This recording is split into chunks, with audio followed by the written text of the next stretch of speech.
భూ యాజమాన్య హక్కులతో సంబంధం లేకుండా భూమిని సాగు చేసే రైతులకే పంట రుణాలు అందేలా చూడాలని అధికారులు, బ్యాంకర్లను ముఖ్యమంత్రి చంద్రబాబు ఆదేశించారు.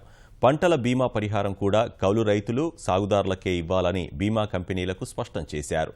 రైతులు, కౌలు రైతులకు వ్యవసాయ రుణాలు, పంట నష్టపరిహారం సక్రమంగా, సకాలంలో అందించాలని, ఇందుకోసం వ్యవసాయ శాఖ అధికారులు, బ్యాంకర్లు, బీమా కంపెనీలు సమన్వయంతో పనిచేయాలని సూచించారు.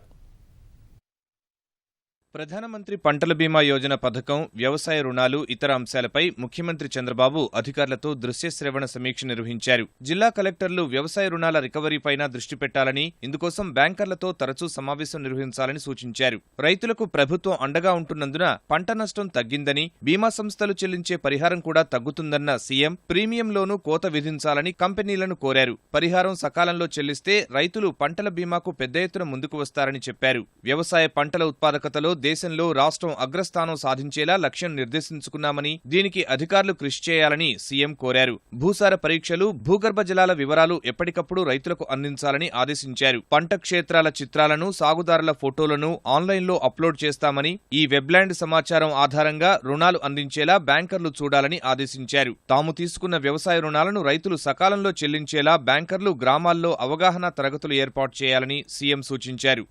విద్యుత్, ఎరువులు, విత్తనాలు, సాగునీరు విషయంలో రైతులకు సమస్యలు తలెత్తకుండా చూస్తున్నామన్న చంద్రబాబు వర్షాభావ ప్రాంతాల్లో రెయిన్ గన్స్ వినియోగించి పంటలు కాపాడాలని అధికారులకు సూచించారు. రెయిన్ గన్స్ తో రోజుకు 1,00,000 ఎకరాల్లో పంటలను రక్షించేలా ప్రణాళికలు రూపొందించాలని ఆదేశించారు. సాగర్ పరివాహక ప్రాంతంలో సాగునీటి కోసం ఎదురుచూడకుండా మెట్ట పంటలను ప్రోత్సహించాలని చెప్పారు. రిజర్వాయర్లలో నీటి లభ్యతను బట్టి ముందుగానే రబీ ప్రారంభమయ్యేలా చూస్తామన్నారు. సూక్ష్మ సేద్యానికి రెయిన్ గన్స్ కొనుగోలుకు 161 కోట్ల రూపాయలు ఖర్చు చేశామన్న సీఎం పంట కుంటలు ఏర్పాటు చేసుకోవాల్సిన బాధ్యత రైతులదేనన్నారు.